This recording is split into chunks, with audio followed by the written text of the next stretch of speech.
The secondary hook emerged when rumors spread that Western powers were uneasy with this new African assertiveness. Anonymous diplomatic sources hinted at quiet pressure behind closed doors, urging Burkina Faso to coordinate with established security partners. But Traoré's administration remained steadfast. "We coordinate with Africa first," his spokesperson declared at a press briefing that quickly trended online. The statement, brief yet defiant, encapsulated the spirit of a new generation. Cooperation. Yes, but never submission. As more African leaders publicly voiced support, something unexpected happened.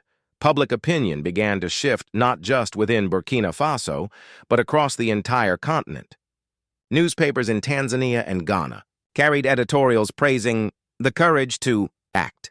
Influencers and youth organizations began campaigns calling for homegrown defense and African solutions to African challenges.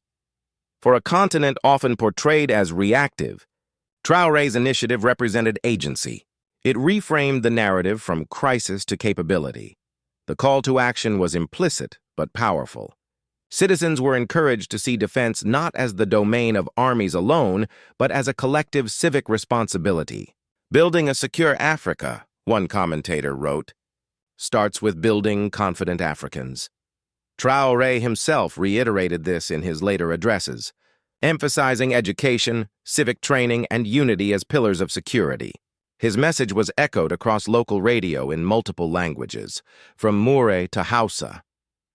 "We stand together, or we fall divided." The move also ignited a re-evaluation of what Pan-Africanism meant in the 21st century. No longer confined to speeches or conferences, it was being tested in the dust and heat of real-world coordination. The Sahel, once a symbol of despair, was slowly transforming into a laboratory of African resilience. For young Africans, especially those in rural areas, this transformation felt tangible. "I used to think leadership meant waiting for help," said Awa, a 19-year-old student in Bobo Dioulasso. "Now I see it means starting something, even if it's small." International observers, initially skeptical, began acknowledging the moral force of the project.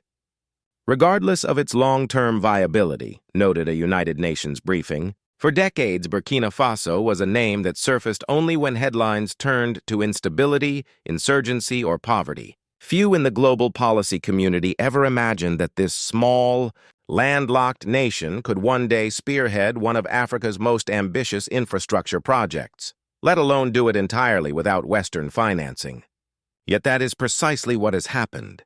In a move that stunned development circles, Captain Ibrahim Traoré, the young military leader who rose to power in 2022, has overseen the creation of a vast canal system designed to link the arid heart of Burkina Faso to the life-giving waters of its southern rivers. To Western economists and engineers, the idea sounded fanciful, almost utopian. The country lacked both capital and coastline, and it relied heavily on aid from institutions like the IMF, USAID, and the European Union. But in 2025, the project stood completed, a living contradiction to decades of assumptions about Africa's dependence. When the plan was first announced, skepticism poured in from every direction. Analysts in Brussels called it a nationalist daydream. Washington think tanks labeled it geopolitical theater. The IMF quietly circulated memos warning of fiscal disaster. The World Bank questioned where the expertise would come from. Yet, behind the noise, something new was taking shape in Ouagadougou. A sense of defiant self-belief among a generation of engineers, students and soldiers who had grown tired of the narrative that Africa needed permission to dream. Traoré, whose speeches regularly invoked Sankara and Nkrumah, tapped into this sentiment. He declared that Burkina Faso would build its canal the African way, by Africans, for Africans. Those words, dismissed in the West as rhetoric, became a rallying cry at home. Volunteer brigades of students, farmers, and local technicians began working side by side with military engineers. Social media turned the construction into a spectacle of national pride, and within months, what had started as a plan on a chalkboard evolved into the continent's most watched infrastructure story. For many in the Western development world, The loop between disbelief and curiosity grew tighter. If the reports were accurate, this canal, nicknamed the River of Rebirth by locals, was not merely a symbolic gesture, but a fully functional waterway designed to channel seasonal floods into reservoirs, irrigating thousands of hectares of farmland. French and American satellite firms began releasing imagery confirming visible progress. European correspondents who once scoffed at the project started booking flights to Ouagadougou. As photos of massive excavators, solar-powered pumping stations, and newly green farmlands circulated online, the tone in Western capitals shifted from ridicule to unease. It appears Traoré's Burkina Faso has done what the textbook said it could not, wrote one skeptical columnist for Le Monde, and they did it without a single euro of Western aid. The connection point came when the canal's first phase began transforming lives. Villages once dependent on foreign food programs were harvesting their own rice and vegetables. Local industries emerged to process the produce. Small hydropower units supplied electricity to nearby towns. The canal, more than a piece of infrastructure, had become a statement of sovereignty. Western economists, conditioned to view African development through aid dependency, struggled to categorize it. Was this a populist miracle or a genuine model of self-reliant growth? For Traoré, it was neither miracle nor rebellion. It was necessity. A people who depend on others for water, he told a local broadcaster, will always be thirsty. The remark was replayed on African social media platforms and later quoted in editorials from Lagos to Nairobi. What resonated most was not the canal itself, but what it represented, an Africa no longer waiting for validation. By mid-2025, delegations from Mali, Niger, and Guinea had toured the project. Rumors spread that Traoré was proposing a Sahel water corridor, a network of regional canals that could one day connect multiple nations, reducing droughts and boosting trade. The idea unsettled traditional power brokers. Western diplomats warned that such regional infrastructure, outside IMF frameworks, could shift alliances toward emerging powers like China or Russia. Yet, ironically, the Burkinabe engineers insisted the canal was built with local materials, local funding, and community labor, not Chinese contractors or Russian loans. The project had, in effect, decoupled from the West without coupling to the East. It was a third path, African autonomy in practice. For Western analysts, this was geopolitically disorienting. The Sahel, long described as a zone of crisis, was now behaving like a laboratory of independence. The secondary hook came as European intelligence briefings began to register a subtle but notable trend, the Traoré effect. Across West Africa, student groups, military reformists, and young technocrats were citing Burkina Faso's example as proof that a new model of governance, assertive, nationalist, pan-African, and anti-dependency, could actually work. From Dakar to Bamako, graffiti proclaimed, "We build our own." Western NGOs fretted about shrinking civic space, but to many Africans, the language of sovereignty sounded like liberation. "The West used to send us blueprints," a student in Ouagadougou told a BBC reporter. "Now we make our own maps." In Washington, policy papers quietly debated whether the United States should re-engage the Sahel or risk losing the region entirely to new ideological currents. In Paris, where Burkina Faso's break from French influence had already bruised pride, headlines asked, "Has France lost Africa?" Meanwhile, in Ouagadougou, bulldozers kept digging and farmers kept planting. Traoré rarely granted interviews to Western media, but when he did, his message was curt. "We are not anti-West. We are pro-Burkina." It was a distinction. Few Western commentators understood, yet it captured the essence of a new African pragmatism taking shape beneath the surface of global geopolitics. By the time the canal's final section opened, international journalists flooded the capital. The scene was electric.